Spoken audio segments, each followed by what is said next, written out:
Okay, and I'm admitting.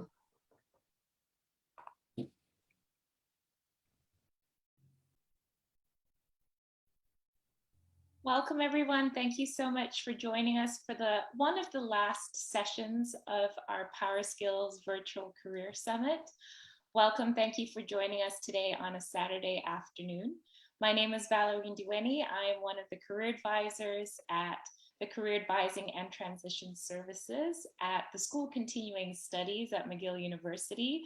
However, we are fondly known as CATS. I'd like to introduce my amazing manager, Rosalia Felice. Hi, everyone. Welcome to, as Valerie said, one of the last sessions, but I love this session because it was really aligned with the whole goal of why we want to put Power Skills together. So feel free to ask questions in the chat and enjoy it. Thank you, Valerie. Before we get started, I would like to acknowledge that McGill University is on land which has long since served as a site of meeting and exchange amongst Indigenous peoples. We acknowledge and thank the diverse Indigenous peoples whose presence marks this territory on which the world now gathers today. It is out of respect for the links of the past, present, and future that we recognize the ongoing relationships between Indigenous peoples and other people within our community. We are presently in Montreal. However, if you are tuning in from somewhere else, please definitely share it in the chat. We'd love to find out where you are presently right now in this moment. So please use the chat to tell us city, country, whatever you feel comfortable sharing. Personally, as the daughter of colonized lands myself, I encourage you to take time to explore the history of the territory where you reside. Learn about the history, learn about the people who came before you. Before we play the video, I'd like to ask that you remain muted while the video plays. Thank you, Rosalia.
Thank you so much. I'm about to introduce our speaker. And while I do that, I'm going to read parts of her bio, and then she's going to share more information about herself. Today, we have the pleasure of talking about going back to the basics as we explore what's coming next in this post-pandemic era. Serena Aquino discovered her love for service while serving 3 consecutive years as an AmeriCorps National Direct member for Reading Partners starting in 2009. She has transformed literacy intervention programs, coached, mentored, and educated over 3,000 students, faculty, and staff members in over 60 of the lowest performing schools in Oakland Unified and NYC Department of Education. Recently, Serena has facilitated change, coached and developed teachers and senior staff for various educational and youth development organizations, including Block Institute, Georgetown University, the NYC Department of Education, Literacy Trust, Growth and Development Services, Inc. Serena's zone of genius is in creating safe, brave spaces for individuals of diverse teams to be seen, heard, to face pain points and challenges head on. Serena's mission is to help as many mission-driven organizations as possible to learn how to work together and to get back to real work of changing the world. It is a pleasure to introduce you to Serena Aquino. Thank you so much, Valerie. Thank you, Rosalia. I am so excited to be here today. I just responding to that video, I currently reside in upstate New York, and I travel in and out of the city for work. And we are also on the land of I'm going to probably butcher this name, but the Haudenosaunee indigenous people. Actually, I learned that just recently when I was looking up hiking trails. So those people were, we're not far from each other, Montreal and New York. So they're probably around this area.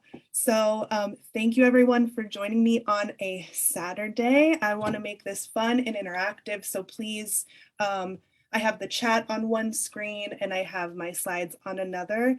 So today we're gonna get right into it. So I'm gonna share my screen with you because I have some slides, and please don't feel like you have to memorize the slides. They're just some talking points and some visuals. I'm a very visual person, so slides help me a ton. So, okay, we got the slides. Can everyone see the slides here? Perfect, Yeah. perfect. And in the chat, I'd love to see where everyone's tuning in from today. Where in the world? If you want to just throw it in there, shout out. And make sure you're Montreal, beautiful. I've been there once. I would love to go back. Toronto, Montreal. Okay, locals, McGill locals. Excellent. Okay. I have been really inspired by these two ideas. So like Valerie told you, I worked with schools formerly. I work with organizations now. I have I attended the new school and earned my MS in organizational change management. And it was really the schoolhouse that inspired me, and especially New York City schools, to look at organizations holistically, because I was always sort of in this real-time research experience, traveling from school to school to school, and asking myself, how does one school function so seamlessly and so effectively while another one is really struggling? But it's over sort of the same umbrella and in the same funding system of like the greater New York City area. So what is really going on here? And so I began to ask myself so many different questions until I landed in change management and organizational development and organizational effectiveness. And now I work across sectors. But this topic of, or these two frames, rather, so the new workplace or back to basics, I've been really inspired from my corporate clients and clients really across sectors. And what do you think of in distinguishing these two things, so new workplace versus back to basics? What kind of comes to mind for you? Curious. See if we're thinking the same thing. Well, I'm going to start with back to basics. So if you'll notice, there's a lot of post-apocalyptic, like more than ever, shows and movies coming out right now. And I'm wondering if it's because on a global level, we've been really rethinking and shifting our mindset because we've been forced to kind of slow down. Some of us, maybe not all of us, but we've been forced to kind of get back to what is really important with us. So that's happening on an individual or personal level. And I see it also happening in organizations. So when organizations have had the opportunity to slow down, they're thinking, wow, we have all these redundancies. We've wasted so much time on things that aren't really important that we thought that we had to do. when we forgot that we should be really paying attention to our clients more and building relationships with our clients and really nurturing our employees more and putting so much that we can into the relationships that we have with our employees as like the tunnel to great relationships to our clients. So it's really getting back to the basics of almost human dignity. And then new workplace has been a big theme because with the slowdown as well, people are saying, what can we just completely reimagine? Can we strip away, or not even strip away, can we, much like our brain forms new neural pathways, workplaces have been doing that too, with like restructuring, adding new positions, combining positions. So these kind of big drastic things. So that's why I talk about these two frames. But we're going to really get into something called organizational justice as a way to understand where you're at in your own organization. So actually I would love to see, oh, and I'm seeing some comments. So skill sets needed to be more responsive. Perfect, perfect, perfect. I am looking to change my approach to work and life, find more of a new flow. Excellent. So I would love to see in the chat where people are at. Are you currently in a role? Are you wishing to transition to a role, or do you run your own business? So if you're in a role currently, go ahead and put what that role is. Say my role is such and such. Or if you're looking to transition, write transition to such and such, or I'm in the business. I own a business in such and such. Can you do that real quickly for me? Love to see.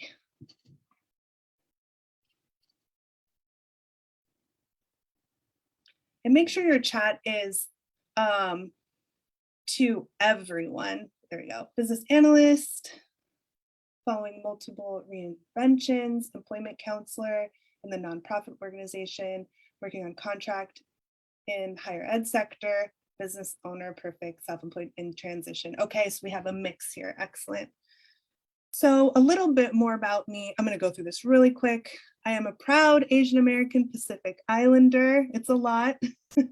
Originally from the Bay Area and reside, I have been in New York for 8 years. So they technically call me a New Yorker, but I don't know if I am yet. Educator at heart, true lover of change. I know this because I've seen Sister Act 1,000 times. I love how she transformed the choir, seriously. Also, I have always been obsessed with like makeover shows, not only like the physical body, but the home makeover shows like Gordon Ramsay. Everything changed. From a young age, I was glued in. I was just like, this is amazing how they just made this full transformation. That's how I know I'm in the right job. So I'm passionate about eradicating injustice and creating effectiveness in organizations. My work identity and expertise is as a change management consultant and executive coach. I've helped 60 plus schools and organizations across sectors get to the next stage of growth and or become more effective in order to better serve on their mission. I'm a Shorky dog mom, tap dancer, jazz pianist, certified yoga instructor. And I recognize, and I want to point out that my lens is of a Western American, okay? And it's not the end all be all. I recognize that. So my global friends help me out, okay? Why is my bio like this as opposed to what it was before, which was just like work, work, work, I am work? It's because we realize we're not all just work, right? We are whole people. You are in my home. This is where I fight with my boyfriend and my dogs, relieve themselves all over the floor. This is my home, and I am wearing a dress today, which feels strange. But anyway, so here's the agenda from what we're going to go through. We are in the post-pandemic and currently still in the pandemic era, and there's a problem in the workplace. We're going to go over what that might be. What is organizational justice? Types of organizational justice and the cognitive biases that go along with it. Where we're at right now with organizational justice, since it's sort of an older theory. Strategies for startups, for designing workplaces that magnetize and retain employees, strategies for established organizations to understand perceptions of fairness in their organization and how to respond. And then if we have time, how should employees manage their perceptions of injustice while they're in the organization? So again, I come to this work as with a Western American lens. Here's the problem that we're seeing here, okay? 3.84 million Americans quit their jobs in 2021. I'm sorry, April 2021. This is a misprint, just in April 2021. 65% of employees think they can find a better position elsewhere. And this was a 2020 stat, and I believe this is in US and Britain. 87% of HR experts consider employee retention among the highest priorities. And let me know if you agree or disagree or see something different from where you stand. Good retention can maximize company profits up to 4 times. And 20% of turnover happens in the first 45 days of work at a new company. So tell me, what are your thoughts and reactions here to this? There's a problem, isn't there? Yeah. And there are so many things, there's so many factors, and I'm not a statistician, so I've found so many stats, and I couldn't find so much variance from countries or parts of the West. And I didn't see a lot of stats in other parts of the country, but I think it's safe to say that since the pandemic is a global phenomenon, that this is like sort of a good sample of like what might be going on. So that many jobs quit in 1 month. Yes, people blame it on our unemployment policies here, but I think there are some other things at play. I think people in general have been really unhappy at work, and they're finding, they're realizing that. So what is organizational justice? I'm going to really connect all of this, okay? So this theory was created by Greenberg in 1987, but there have been advances since then, and even in the past 20 years. But what I'm going to show you today is 4 types of organizational justice, but let me define this for you now. So the definition is simple, very simple. Perceptions of fairness in the workplace. Perceptions of fairness in the workplace. And we're going to really break this down. So this is a descriptive approach. It's not a prescriptive approach. So it does not tell an organization what is fair or just or not. It only tells us what people believe to be fair or not. And we see this all the time. I mean, we open up blogs, we open up LinkedIn, everyone has an opinion about what is fair, let's say in terms of going back to work or remote, right? Or stay remote or some mix of the two. Everybody has an opinion on what should happen and what is fair, but we're not concerned with that. We're talking about a theory that helps each organization figure that out for themselves and what their people actually think. And why is this important? Because the sense of justice has a strong impact on workers' behaviors and attitudes. So the sense of justice.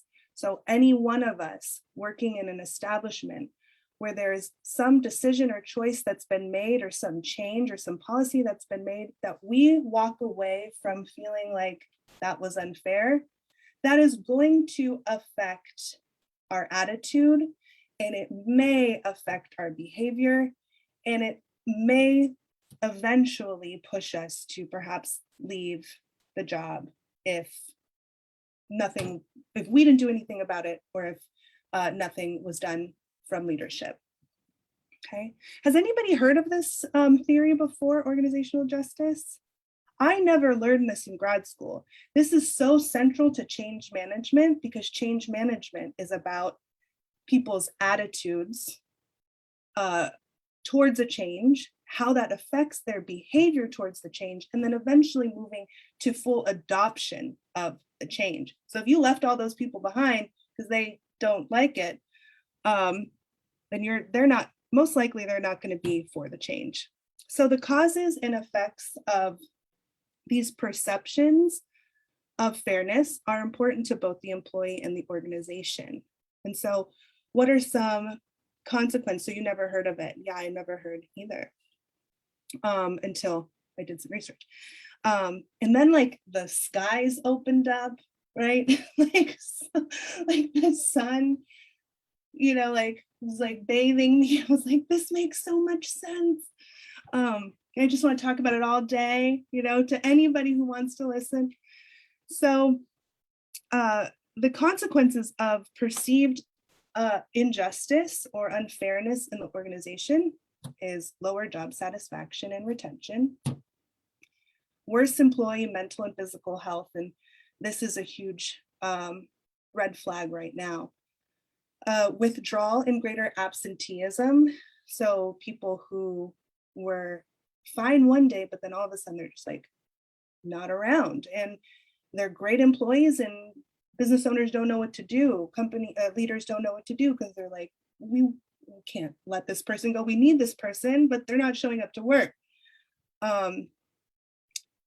In the worst case, theft and vindictive retaliation, lower work quality and productivity, and fewer OCBs, which stands for organizational citizenship behaviors or citizen behaviors. So these are, those people are really joyful and hyped to come to work. They're just doing things because they care about the place, right? They're tidying common areas, they're emptying the fridge, they're maybe throwing, you know, organizing a party or whatnot.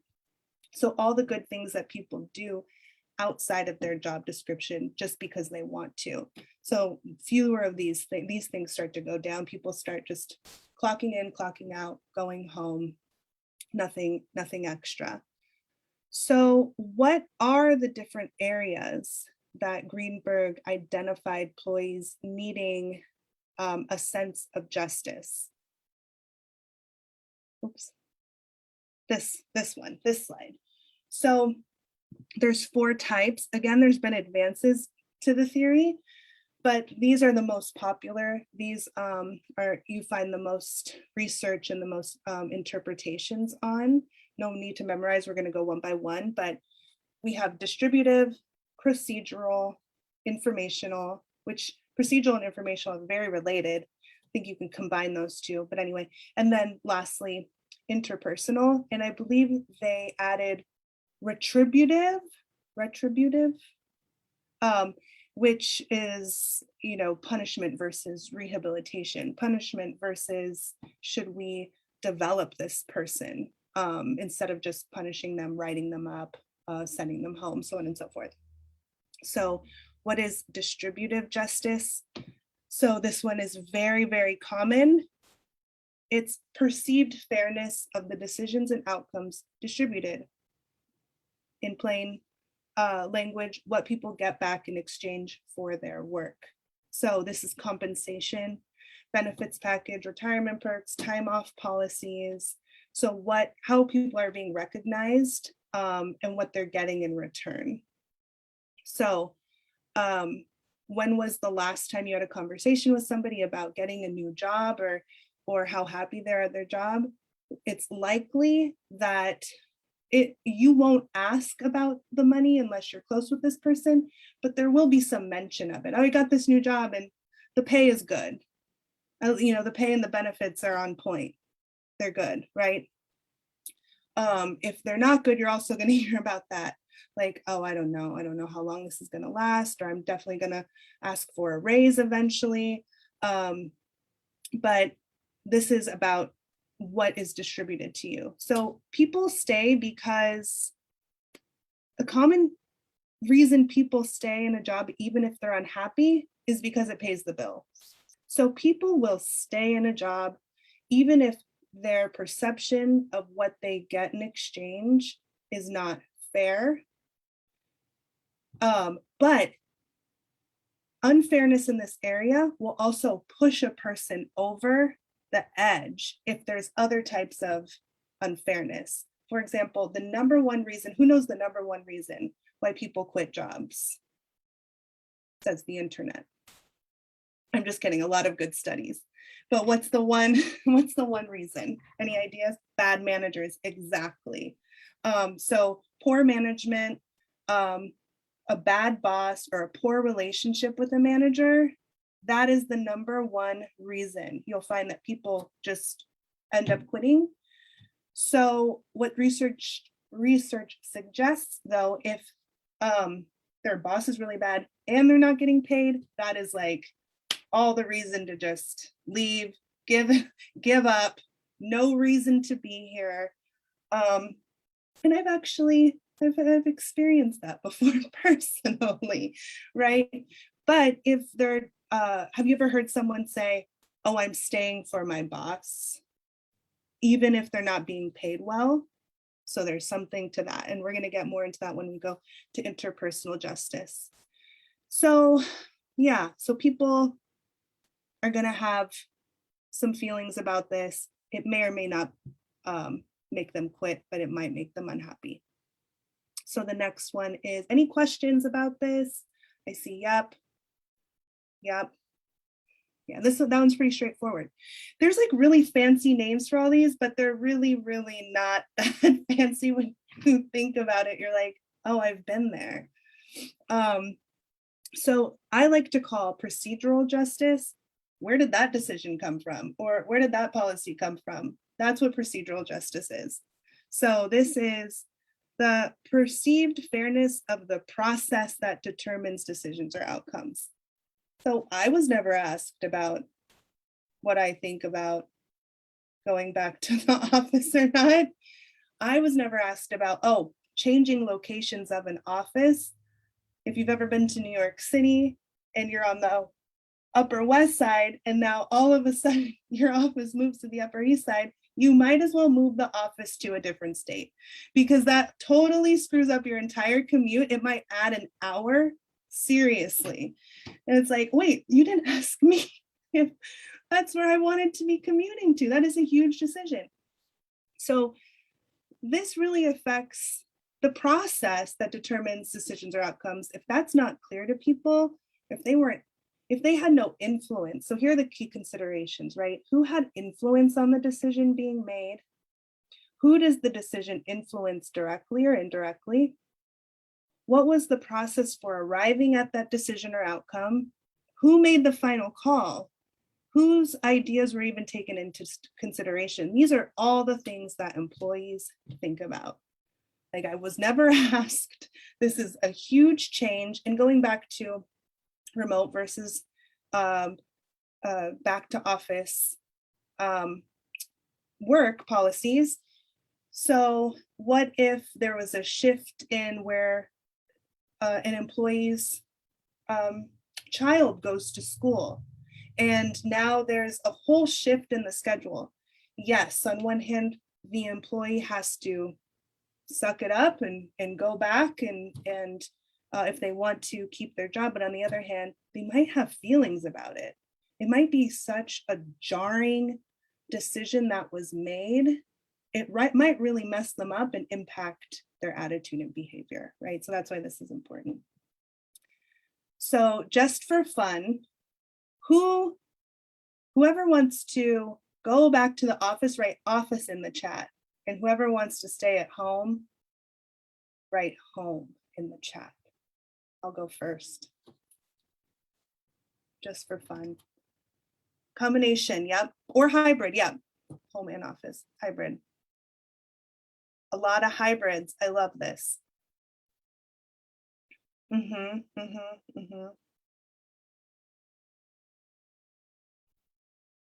think I might be hybrid too, even though I don't have, this is my office. Definitely. Thank you, everyone. So what are some other examples of procedural justice? I'm curious if anyone has been thinking of something, where you've been jolted by a process that determined a decision or outcome, or maybe not jolted. Maybe you perceived that other people were upset in the office. Any examples? Yeah. I'm going to share one. It didn't impact me, but where I used to work, at some point, they decided no more promotions for anyone who doesn't have a bachelor's degree, right? And there were people in there that had multiple years of experience, and I would bring it up in meetings like, this is irrelevant. Can you do the job? I go, I have the bachelor's, but they can do the job better than I can. I mean, this doesn't make sense, right? Right. And I feel that every time your decisions or your policies are made on a global level, you're missing the point. Right. You know, we were saying bad manager before. Well, your manager is like a relationship. Your team's a relationship. Let's be just in that close circle. Absolutely. So the idea of making decisions equitable, this organizational justice theory is kind of birthed out of equity theory, which are decisions made on differences, as opposed to blanket policies, which is equality, which is something that we were concerned with for a long time, but now we're concerned with making things equitable and doing case by case. So thank you so much, Guy, for that that comment. That reminded me of equity theory. So great, thank you. Let's move on. So like I said, this one's very much related to procedural. This is informational. So once that decision was made, this is about the sufficiency and completeness of the information provided to explain and justify the decisions and outcomes. So once that decision was made, let's say Guy's decision about the promotions, was it sent in an email or were people addressed in person individually to go over, to really explain the decision thoroughly, or was it really transactional and there was no opportunity for anybody to ask questions or challenge the decision in any way? So a lot of people can feel that there's a lot of unfairness around here. So in this category, so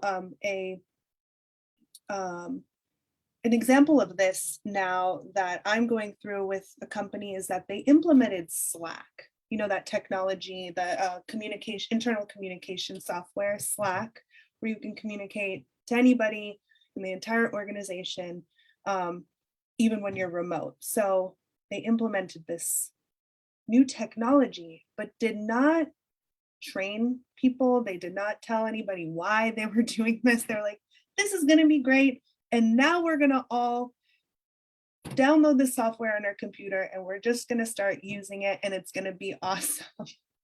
And people were like, what? Some people are like, all right, fine. I'm good with change. I love that. All right, let's just try it out. Other people lost sleep. They could not even, they were like, I don't do change well and I have to learn something new. I'm busy. Instead of leadership kind of sitting down and being like, this is why, and this is how it's going to make all of our lives easier if we move over to this other platform. This is what we'll be using instead of these other mechanisms, and just kind of explaining and working with people. And then also, let's implement this over the next 3 weeks, as opposed to this ambiguous, like, let's just all do it now. So why is this? Of course, leadership has to make certain decisions to make things better, make improvements. People don't have time to sit down and explain anything. Fine, we understand that. But people may feel like there was an injustice happening. And what we know about injustice is it changes people's attitudes and behaviors. People are going to be pissed, okay? So we don't want to piss people off, right? So key questions here. How was the new decision change or new direction explained to everyone? What mode of communication was used to explain it? What amount of information was provided about the change? How careful or procedural are the steps to this change? Is it in stages or all at once? How will it be managed? Who manages it? And how will employees be supported? Okay. Last, and I think this one is the most important. This is interpersonal justice. And so this is the extent to which people are treated with dignity and respect by those making and communicating the decision or in general. So this is your culture on communication and how you treat one another in the organization. And then most importantly, I think how leadership communicates and treats everyone else.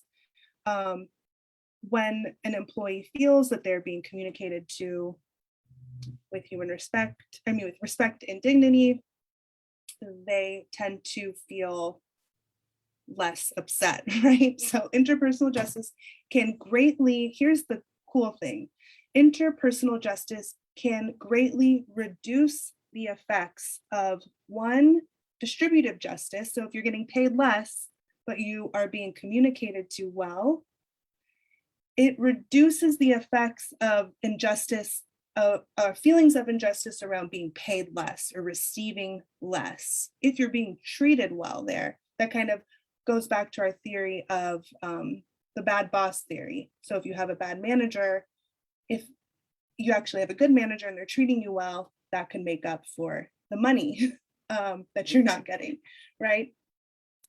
And in my opinion, it actually greatly reduces the effects of all the other types of injustice. When people are really considered, when their feelings are considered, and their leadership is taking time to sit people down and explain things and make sure that all their questions are answered. And at the end of the day, it's about creating a safe space for people to even share that feedback, then that lessens the chances of injustice, feelings of injustice. So, oh, and here's the stat, 75% of people leave because of a bad boss. So that was a Gallup study of 1 million people, 75% of them said that. Okay, these are a mouthful. So what other types of justice are we seeing in organizations today? So everything that we've experienced recently, what are your experiences? What are other types of justice?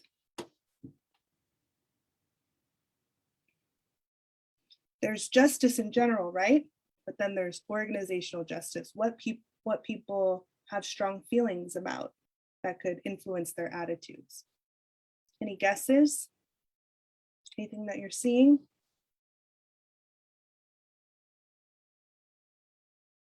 Inclusivity, absolutely.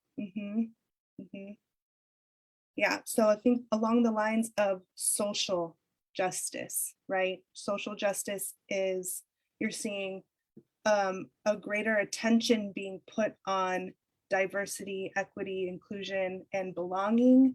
And I'm going to say definitely in the States with our Black Lives Matter movement, and so many different movements.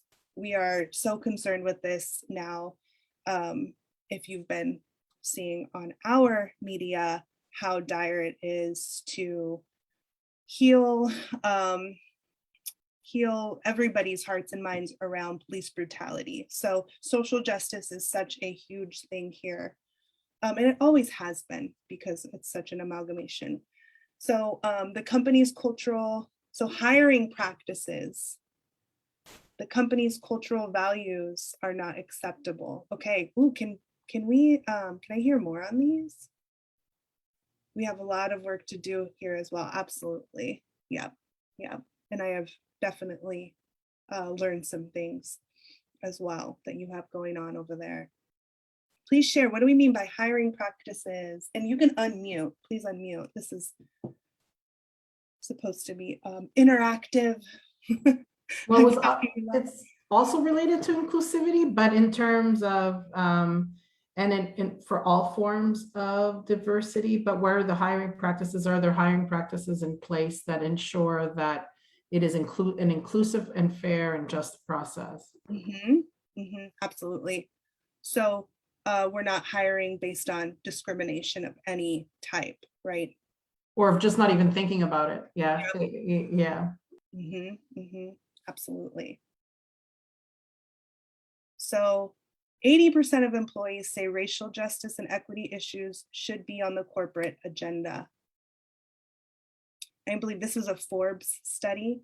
So nearly 40% of employees said they would likely quit their jobs if their company did not prioritize addressing social or racial injustice.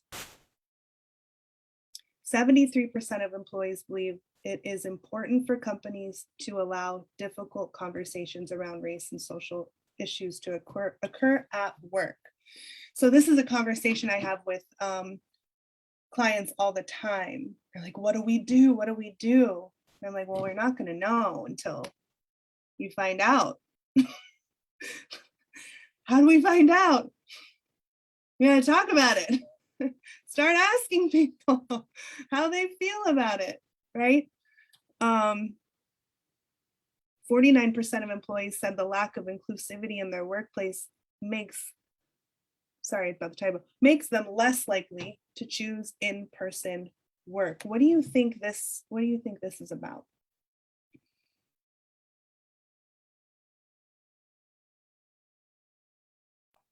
Because why would someone want to go and work if they don't feel included? Whereas if they work from home, they don't have to really face, I mean, you still have meetings and all that, but you don't have to really face any of that head on. You can more, hide and not have to encounter anything from, microaggressions to any kind of harassment, or to the opposite of being completely ignored, whatever the case may be.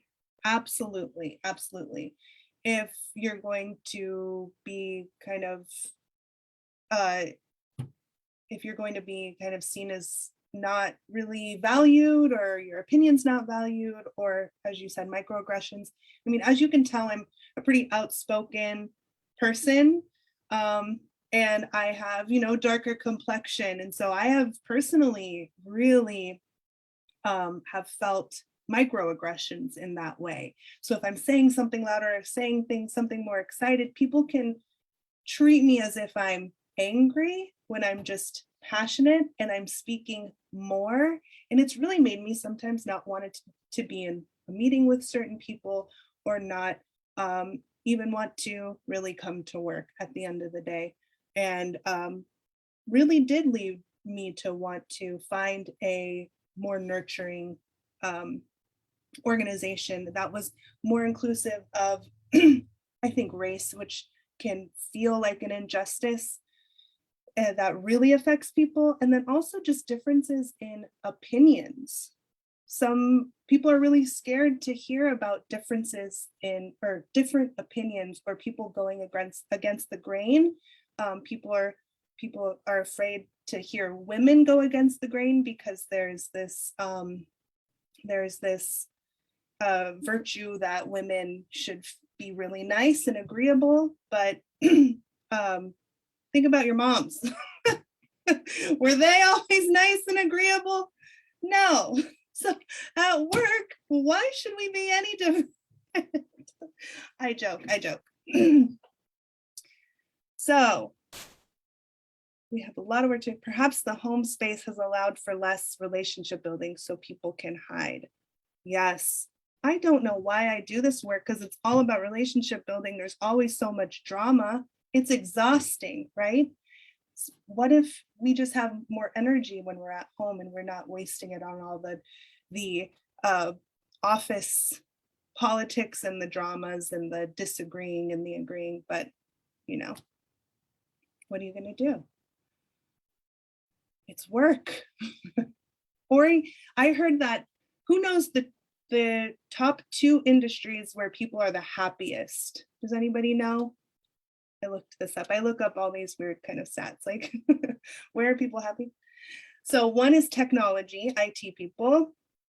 I think because they don't have to talk to that many people. They just work on technology. And Rosalia said, no way. And then the other one is travel and leisure. They just work with people, have it going and planning fun trips. So if you really need a change, maybe those areas you should get into. Okay, any other thoughts and reactions to those stats? We're going to go a little deeper into this organizational justice stuff. Okay, you get it. She gets it. Great. Meaning the travel. Yeah. As the happiest industry. I mean, you know, how nice to just book people's happiness. I mean, that is, yeah. Yeah, and you probably get perks, right? Okay, so questions to leaders, but questions to everyone. How do you know there's organizational justice in the workplace? What signals you? If you're a leader, and if you are a budding entrepreneur, solopreneur, you're going, I know that you all are leaders in your own right. So how would you know if you're a leader? Yep, low absenteeism. So people not showing up. What else?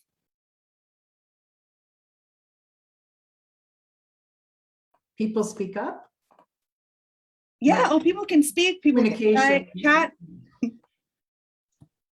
No, meaning that that's one of the things that people are like, look free, like in meetings where everybody's there, that people are seem free in Yes, in talking. absolutely. See, people seem free to talk about anything they're thinking about. And there's injustice when people are complaining. Yep. When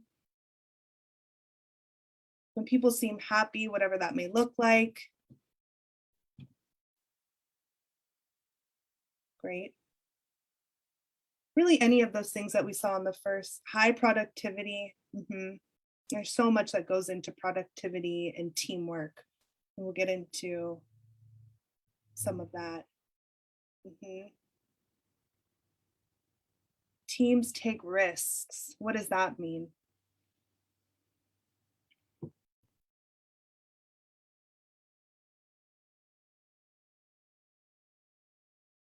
Definitely.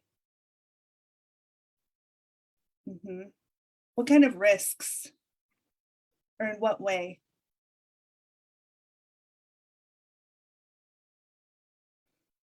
When Donald Trump became president of the United States? Yeah. Because they are not afraid to make mistakes. Got it. Yep.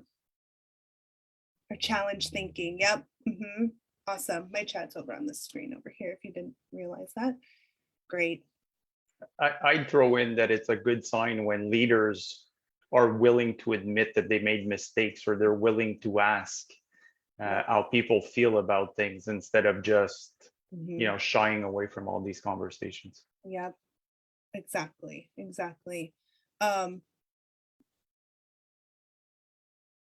work with leaders a lot on this mindset shift of, well, I can't admit that I don't know the answer. That's not a good leader trait. People will lose trust in me. And I always say exact opposite. They actually will appreciate that you're admitting that you're human and you don't have all the answers, and then also vulnerable to open it up to them, and that the leader is actually relying on their people to help them come up with the solutions, right? That takes vulnerability. Just a quick thought on that. There's nothing I disrespect more than somebody who doesn't admit that they know, that they don't know, and that everybody knows that they don't know. And you think, oh my God, what an Yeah. Anyways, that's my thing. I absolutely agree. That is also it. Yeah, everyone knows. So there's no hiding that. And it's better for all if you just admit. And if no one else can come up with the answer, say, let's give it a week and we all come back and we talk about it again. Yeah, thank you so much. So how do we address perceptions of injustice in the workplace? We're going to continue talking about that. So actually hold off on that. How are we going to address perceptions of injustice? First, before we get into that though, it's important to talk about cognitive biases and false assumptions. And in this case, it's on the part of the employee. So we're talking about perceptions of fairness. We are humans. We can have an imbalanced perception or a point of view. We can be wrong, right? A cognitive bias is a systematic error in thinking when one is processing information. So we're perceiving injustice, but maybe there's something that we're not seeing as employees. Cognitive biases in the workplace means that people are not looking at things in a balanced way. So there's faulty thinking or making faulty assumptions about something. An example of this that I've seen come up so much is in schools or in the nonprofit sector about funding. When you're not really sure where funding comes from as an employee, there's so many moving parts behind how all of that works, but all you're seeing is that there's no money for anything. There's no money to run programs. There's no money for food for the kids to eat. There's no money for supplies. And you're sitting there feeling like, how can I do my job? This is an injustice. But what you're not seeing is how, and if you work in the nonprofit sector, let me hear an amen. You're not seeing what that particular grant is for exactly, like what the particular grants that the nonprofit gets are for. Sometimes they're not for supplies or food at all. They're for something else. They're for technology. So you're like, where's all the money for the supplies? But we have these amazing computers. It's like, they're starving though. But the computers are like beautiful, 2021 state-of-the-art machines. So it gets tricky. That's just an example. Lost my train of thought. So what do we do with perceived injustice and cognitive biases? So what if you have employees or you're an employee and you're feeling that there's injustice, but let's actually switch that. You're the leader and there's perceived injustice and people are upset, but they're not seeing something in a balanced way, right? There's cognitive biases. People are dropping off. People have poor attitudes. What do you do about that? Or what might be happening?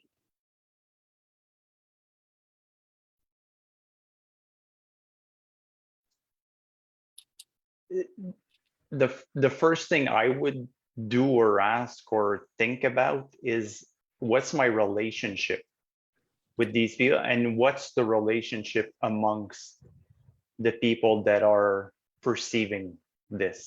Mm-hmm. Is there a base of trust, or is everybody just out for their own? Mm-hmm. Mm-hmm. Mm-hmm. What's the relationship amongst the people that are feeling the injustice? Are they like communicating with each other, or? Well, it depends what the injustice is, right? If it's a big global thing, you can't know everyone. But if I don't know, I'm the leader and I have two people and one's saying that, oh, it's not fair, this one's being treated better, and Sure. yeah, the first thing is there any empathy in the team? Is there Mm, a relationship, or is it just each person pulling for their own? And if you build like empathy, a group, relationship, chances are you won't get as much pushback on as many things because people will have each other's backs. sure, sure. Yeah. What I'm hearing is like a safe space again. If there's established relationships, if there's interpersonal justice.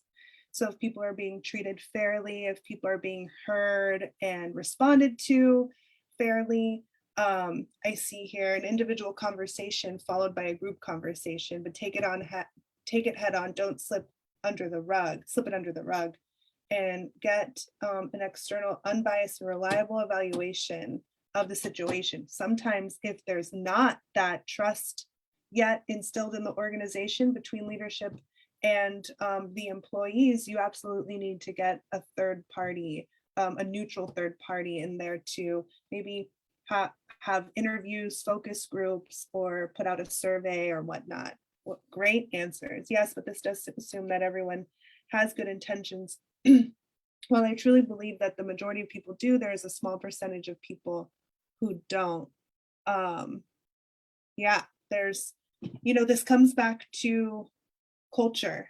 And this really, I think this theory holds leaders most accountable to taking responsibility of that culture. And really, if you find yourself in a place where there's not that safety, and there's not those good intentions, you're going to struggle, and your people are going to struggle, and they might be a part of those numbers that we saw in the beginning. So yes, I agree. Yeah. Great. Thanks so much for everyone's comments here. And I didn't mean that as a downer. It's just, there are a percentage of people who, what are the percentage of people who are sociopaths? And I don't mean that in a disrespectful manner, it's just a fact, right? So obviously in a large organization, you're going to have some people who, and it might not even be intentional, probably isn't all like, meaning deeply intentional, but it's tough to kind of navigate that. And it's, you want to kind of save other people from them, but then it's tough to deal with someone who, is, could be a lot of things. Maybe he's not well or whatever. It's a tough balance to strike. And I don't mean that. I do believe that the large majority of people have good intentions. And when they have good intentions thrust on them, they in turn have good intentions. But, there just are some, I don't like to use something like rotten apples, but there are, and that could really make a situation toxic, even if it's otherwise, good. It's tough. Yeah, no, I agree. That's what makes all of this pretty complex. And the theory again is, descriptive. So it's really at the end of the day, not going outside for the answers, but really going inside and really being open. And again, you might need a third party. You might need somebody to gather, and for the leader in particular to say, I don't know what's going on in the company. I'm blind to this. I need to figure this out. And those are usually the best clients because they want to learn. And even though it's hard to hear exactly what's going on and what people think and feel, it's so life-changing and for the leader. So sorry for the way we're reading your slides about the 4 types of injustice. Perceived was used. The expression perception as reality comes to mind.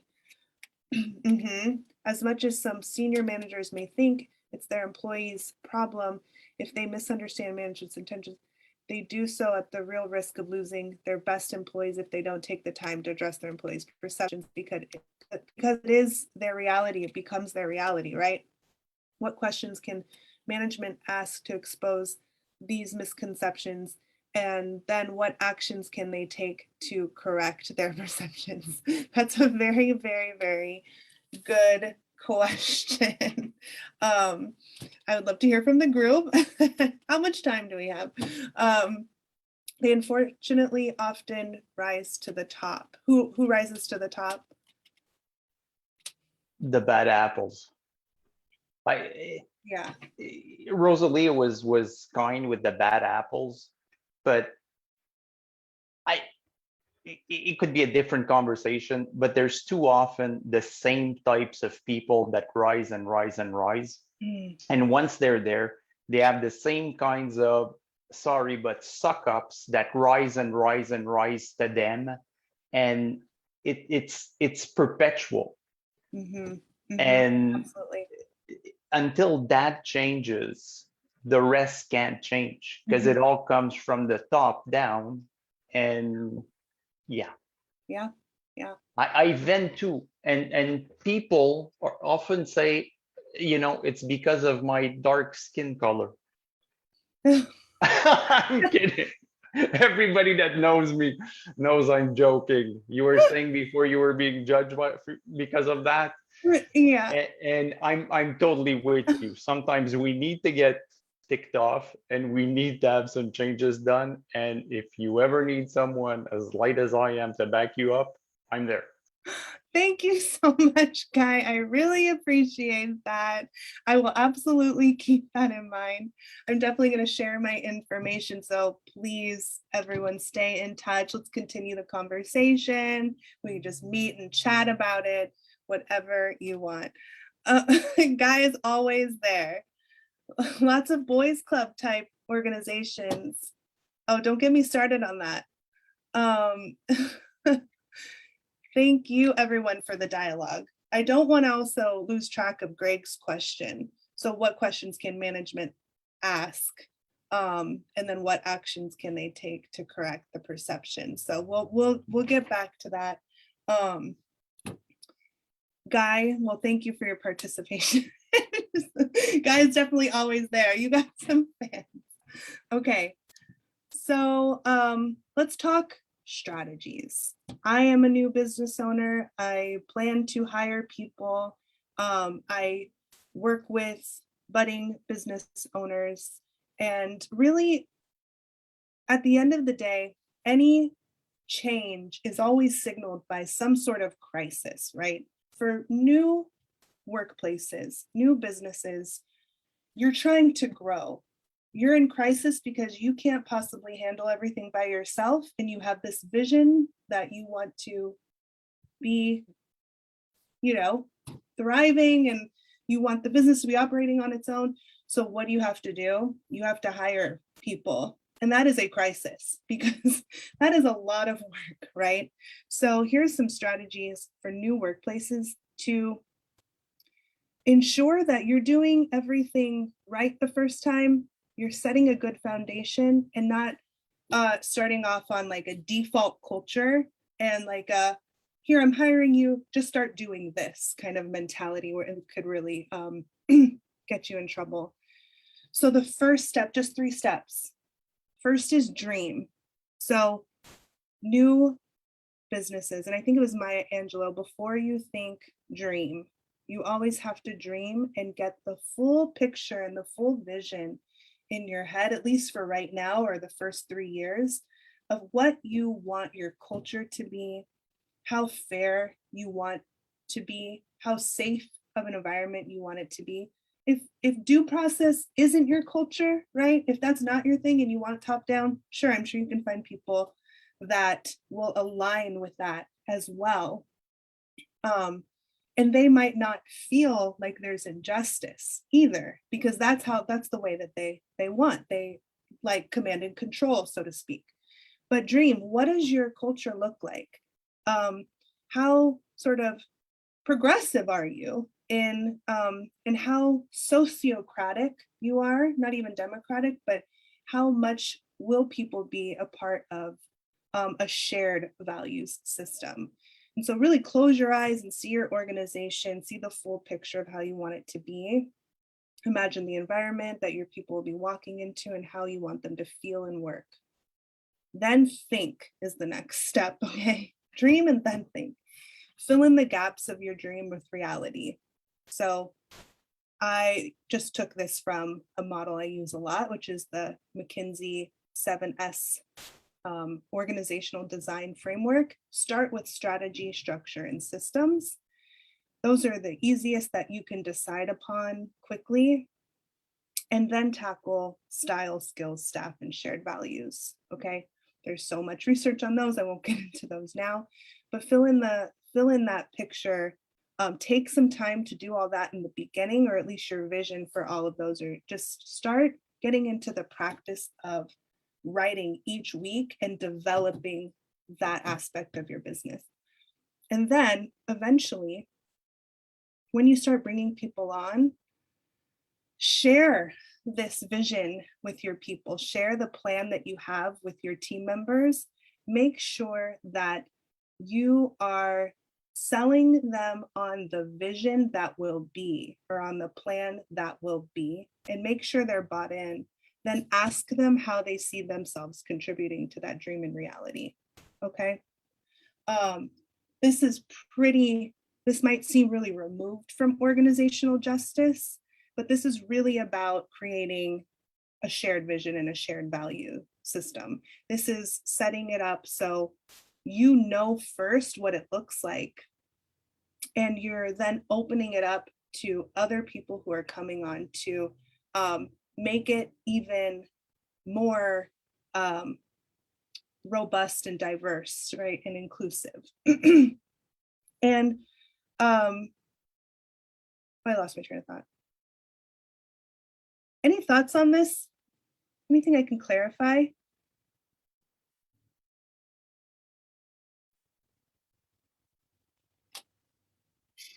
No? Oh, this is what I was going to say. When bringing on your first employees, or bringing on employees at all, you want to replicate your passion, your vision in them, but you're hiring for completely different strengths than you have. Okay. So if you're the visionary and strategic person, you're hiring executors, you're hiring managers, you're hiring people to really run the business, but who also have to agree and align with what your business is about and what your vision is about. Thank you, Louise. Okay. So next we have, for established organizations, first, so for established organizations, again, there's crisis, and that signals for change. So maybe this is growth, maybe this could be increased revenue or decreased revenue. This could be people leaving. This could be anything in the organizational justice, like absenteeism, low productivity, low performance, low retention, where you're like, okay, we need to figure out what is going on here. These are just 3 simple steps that are really the center of the beginning of any work that I do. My work with people is really about, or with organizations, is about discovery first. So, but without a consultant, you can start to do this as well. So name it. So decision makers hypothesize about what the problem is, fully contextualize what the problem is or what they think it might be. So if it's low retention, low absenteeism, if it's low morale, you get down as much as you know. It's a hypothesis, right? Then you validate it. You check your hypothesis by asking all of your employees. If there's little to no trust and you don't think that people are going to be honest with you, then hire help. You should ask for help in this area. You should bring on somebody that you really align with and resonate with, somebody who can come in and build trust easily with you and the staff, to sit them down, take anonymous feedback, and then give it back to you as the leader, and see if your hypothesis is true and fill in those gaps, and then work to make some changes.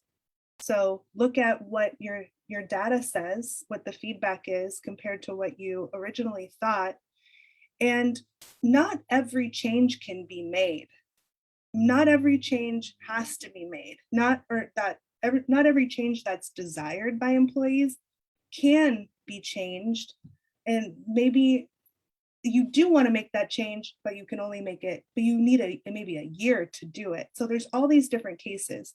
So then you come up with a plan on what can be changed and when, or what just needs more communication and transparency, and perhaps some relationship building on the team.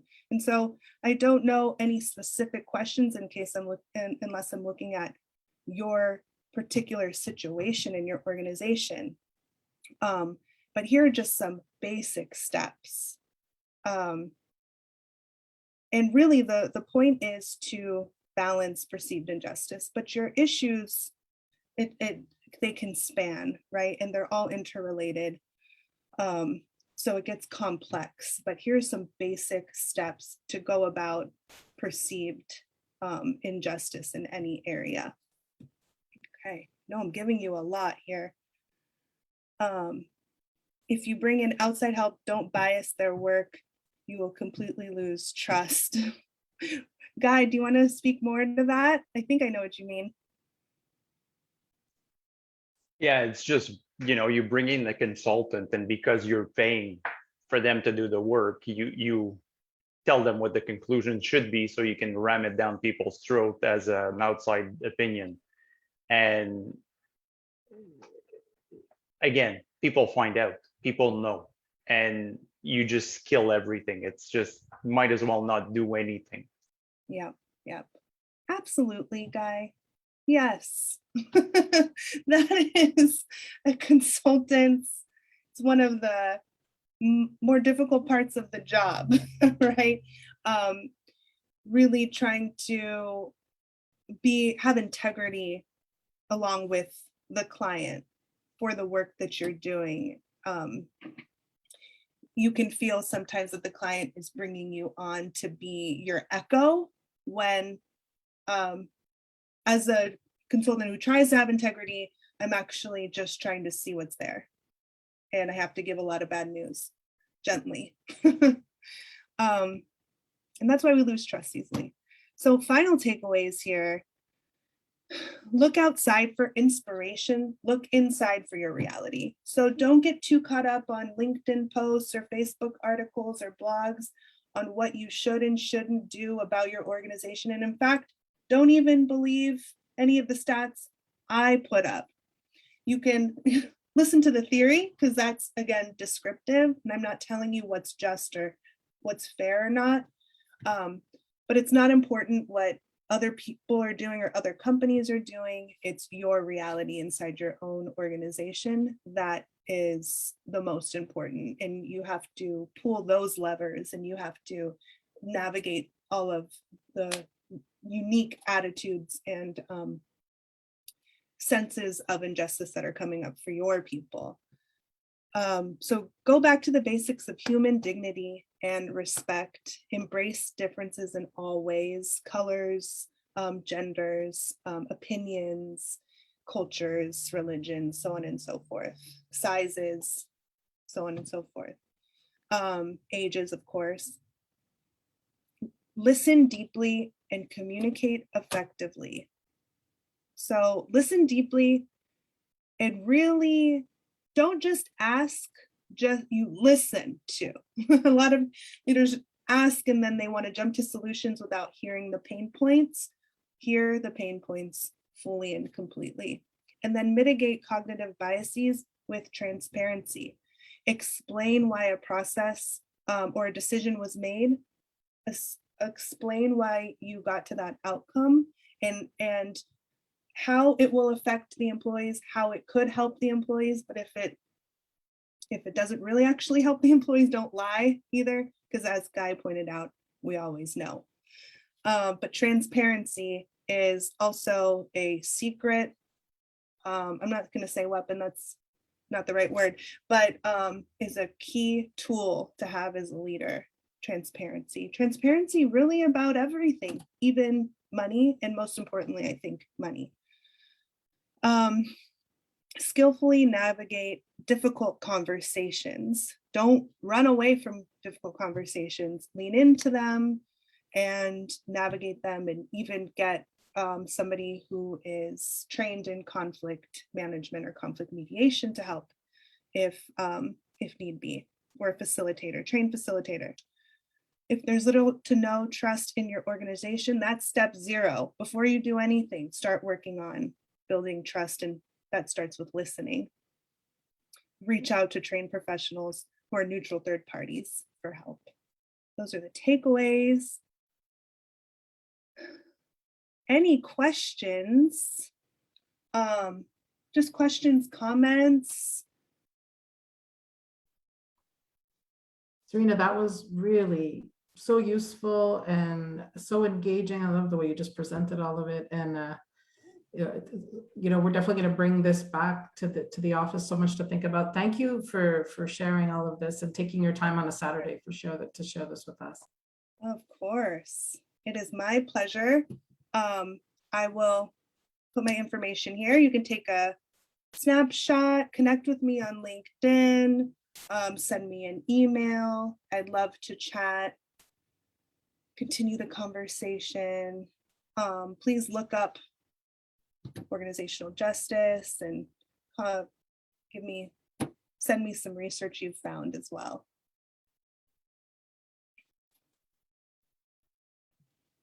Well, with that, if there are no other questions, thank you all for your engagement and for asking questions. Thank you for being part of Power Skills, not only at this session, but at previous sessions.